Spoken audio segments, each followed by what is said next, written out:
औज़ुबिल्लाहिमिनश्शैतानिर्रजीम बिस्मिल्लाहिर्रहमानिर्रहीम।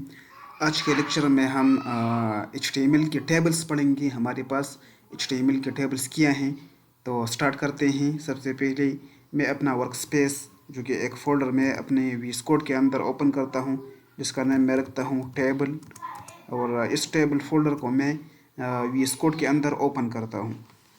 ओपन करने के बाद मैं यहाँ पर लिखूँगा जो हमारे पास, मैं यहाँ पर एक न्यू फाइल बनाऊँगा। इस आइकन पर क्लिक करके न्यू फाइल पर, और यहाँ पर मैं नेम दूँगा इस फाइल का index.html। ये हमारे पास HTML का फ़ाइल है। तो यहाँ पर आप देख सकते हैं हमारे पास HTML का फ़ाइल बना। यहाँ पर मैं एक बॉयलर प्रिंट लगा कर एंटर प्रेस करूँगा। एंटर प्रेस करने के बाद हमारे पास HTML का जो बेसिक स्ट्रक्चर है, बेसिक टैग्स हैं, वो हमारे पास आ चुके हैं। तो यहाँ पर मैं यहाँ पर टाइटल सेट करूँगा। यहाँ पर मैं लिखूँगा टेबल्स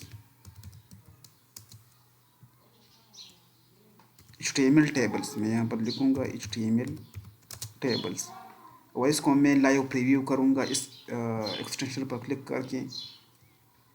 तो यहाँ पर आप देख सकते हैं हमारे पास जो HTML का डॉक्यूमेंट है वो हमारे पास लाइव हो चुका है ब्राउज़र में। अभी यहाँ पर हमारे पास देखता है। यहाँ पर हमने जो टाइटल सेट किया HTML टेबल्स, ये जो टाइटल है ये हमारे पास यहाँ पर नज़र आ रहा है आपको टैब के अंदर। तो यहाँ पर हम टेबल किस तरह बनाएंगे, सबसे पहले हम यहाँ पर एक टेबल का टैग इस्तेमाल करेंगे। टेबल हम यहाँ पर लिखेंगे। टेबल लिखने के बाद एंटर प्रेस करेंगे, और एंटर प्रेस करने के बाद हमारे पास ये जो पेयरिंग टैग है टेबल, ये हमारे पास आ चुका है। ये ओपनिंग टैग है टेबल का, और ये क्लोजिंग टैग है टेबल का। तो यहाँ पर हम सबसे पहले क्या लेंगे, सबसे पहले हम एक रो लेंगे, टेबल रो। TR हम लिखेंगे, TR मीन्स टेबल रो, और एंटर प्रेस करेंगे। एंटर प्रेस करने के बाद हमारे पास जो पेयरिंग टैग है टेबल रो हमारे पास आ चुका है। ये हमारे पास ओपनिंग पेयरिंग टैग है, और ये हमारे पास क्लोजिंग टैग है टेबल रो का। इसके अंदर हम ये इसका मतलब है कि टेबल के अंदर हमने यहाँ पर एक रो बनाया। इस रो के अंदर हम यहाँ पर अभी टेबल बनाएंगे। टेबल डेटा हम इस्तेमाल करेंगे TD नहीं बल्कि हम TH इस्तेमाल करेंगे। टेबल हेडर हमारे पास कॉलम के नेम्स होंगे, तो यहाँ पर हम लिखेंगे टेबल हेडर। ये जो टैग है इसके अंदर मैं यहाँ पर लिखता हूँ रोल नंबर। फॉर एग्ज़ाम्पल ये मैं एक स्टूडेंट का टेबल बनाता हूँ, तो यहाँ पर मैं लिखूँगा रोल नंबर, और ये मैं कॉपी करके नीचे पेस्ट करूँगा, और यहाँ पर मैं लिखूँगा रोल नंबर नेम। तो यहाँ पर आप देख सकते हैं कि हमारे पास एक रोल नंबर आ चुका है, और एक नेम का कॉलम आ चुका है। ये हमारे पास टेबल के हेड्स हैं, मींस कॉलम के नेम्स हैं ये हमारे पास। फिर इसके बाद ये मैं दोबारा कॉपी करके नीचे पेस्ट करूँगा, और यहाँ पर मैं लिखूँगा फादर नेम। फिर इसके बाद मैं यहाँ पर लिखूँगा क्लास सेक्शन। इसके बाद मैं यहाँ पर लिखूँगा क्लास सेक्शन डिपार्टमेंट।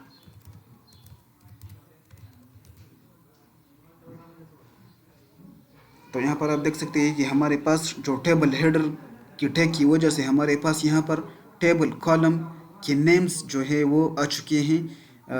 इसके बाद मैं ये यहाँ पर एक और रो लूँगा, टेबल रो। और ये इसका मतलब ये है कि मैं यहाँ पर अभी एक दूसरा रो बनाता हूँ। ये पहला रो मुकम्मल हो चुका, मैं यहाँ पर दूसरा रो बनाता हूँ। दूसरा रो बनाने के लिए मैं यहाँ पर टेबल रो का जो टैग है वो मैंने इस्तेमाल किया, और यहाँ पर मैं लिखूँगा टेबल डेटा TD।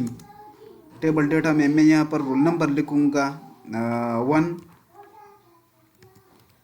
तो यहाँ पर आप देख सकते हैं कि रोल नंबर हमारे पास 1 आ चुका है रोल नंबर कॉलम के नीचे। फिर इसके बाद मैं यहाँ पर कॉपी करके नीचे पेस्ट करूँगा। जितनी मरतबा ये हमने टेबल हेडर जो कॉलम के नेम मैंने बनाए हैं, मैंने ये बनाए हैं 6, 1 2 3 4 5 6। तो यहाँ इसी के मुताबिक मैं यहाँ पर जो टेबल डेटा के टैग हैं वो मैं यूज़ करूँगा। यहाँ पर मैं लिखूँगा 1 2 3 4 5 6 7। ये यहाँ पर एक ज़्यादा हो चुका है, तो इसको मैं रिमूव करूँगा।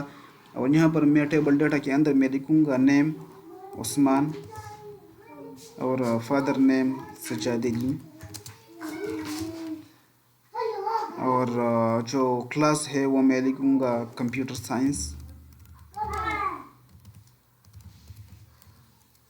और जो सेक्शन है वो इसकी जगह मैं लिखूँगा सेक्शन ए और जो डिपार्टमेंट है वो है हमारे पास कंप्यूटर साइंस।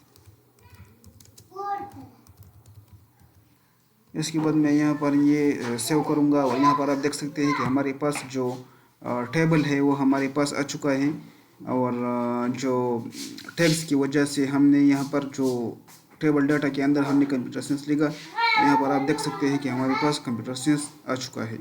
इसके बाद ये यहाँ पर बहुत थोड़ा ठीक नज़र नहीं आ रहा, तो इसको टेबल की फॉर्मेट में देखने के लिए मैं यहाँ पर इस टेबल टैग के अंदर इनलाइन CSS यूज़ करके मैं यहाँ पर लिखूँगा बॉर्डर वन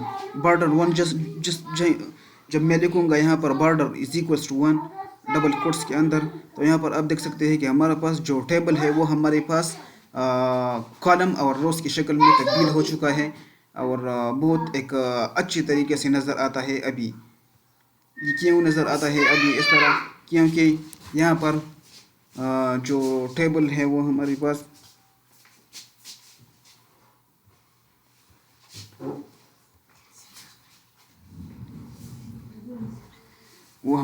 अभी यहाँ पर बन चुका है।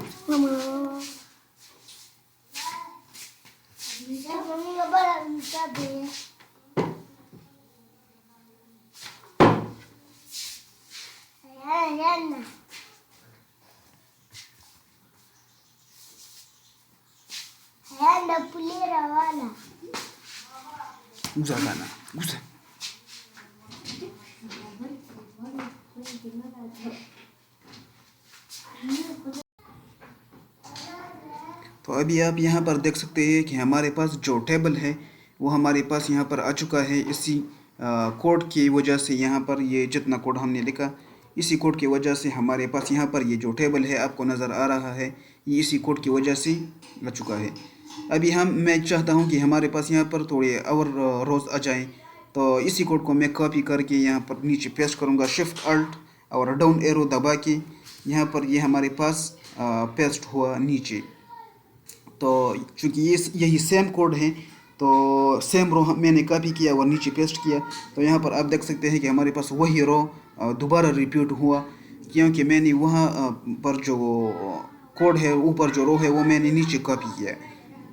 इसके बाद मैं यहाँ पर ये चेंज करूँगा 2 करूँ नंबर 2 और जो नेम है स्टूडेंट का वो मैं लिखूँगा अब्बास खान और यहाँ पर सज्जाद अली जो कि फादर नेम है और यहाँ पर जो क्लास है उसको मैं लिखूँगा क्लास नाइन्थ और सेक्शन ए है और जो डिपार्टमेंट है डिपार्टमेंट की जगह मैं यहाँ पर लिखूँगा इस्लामिया कॉलेजिएट स्कूल। मैं स्कूल का नेम लिखूँगा, चूँकि इसी का डिपार्टमेंट नहीं होता तो यहाँ पर मैं इसका स्कूल का नेम मैं लिखूँगा। तो यहाँ पर आप देख सकते हैं कि वही जो डाटा है वो हमारे पास यहाँ पर आ चुका है। फिर इसके बाद मैं अगर यहाँ पर कुछ और रो बनाऊँ तो यहाँ पर यही मैं कॉपी करूँगा और शिफ्ट अल्ट डाउन एरो दबा के नीचे पेस्ट करूँगा। जब मैंने ये नीचे पेस्ट किया तो यहाँ पर आप देख सकते हैं कि हमारे पास वही जो ऊपर वाला रो है 2 अब्बास खान सज्जाद अली वो थर्ड रो भी बन चुका है। चूँकि ये वही सेम कोड मैंने कॉपी किया तो यहाँ पर वही जो रो है सेकंड वाला वो यहाँ पर आ चुका है। इसको मैं चेंज करूँगा 3 टेबल डाटा 3 और जो नेम है वो मैं स्टूडेंट का चेंज करूँगा इकराम खान को और जो फादर नेम है वो मैं चेंज करूँगा अकबर अली और जो क्लास है वो मैं चेंज करूँगा 10th क्लास में है, सेक्शन ए है इसका और ये भी इस्लामिया कॉलेजिएट स्कूल में पढ़ता है। तो इसी तरीके से हम HTML का टेबल जो है वो हम बना सकते हैं। तो हमारे चैनल को सब्सक्राइब करें और ये वीडियो दोस्तों के साथ शेयर करें ताकि वो भी सीख सकें इससे कि हम टेबल किस तरह बनाते हैं। Thank you.